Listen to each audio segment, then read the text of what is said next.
西主会热心公益，时常办理各种公益活动，关怀社会，广受各界肯定。台南市自强西主会有感近来会库欠货严重，特别号召友会以及爱心企业为关怀民众提供义诊服务，凝聚西兄西姐爱心力量，为社会做贡献。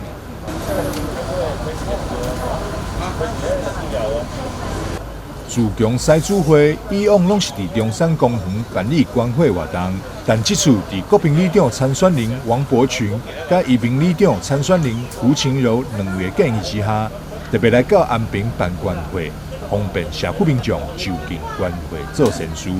正咱这个这些活动拢办伫这个公路、这个火车站附近，对咱5期安平这民众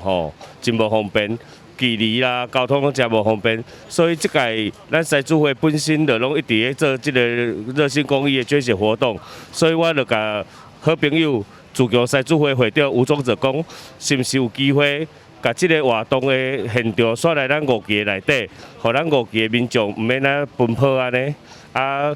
自强西主会会长经过因西主会规个同意了，咱就甲东协调借伊个所在，互咱这民众免安尼大了天走遐远安尼。自强西主会这次关怀活动的目标是募集到300袋的货。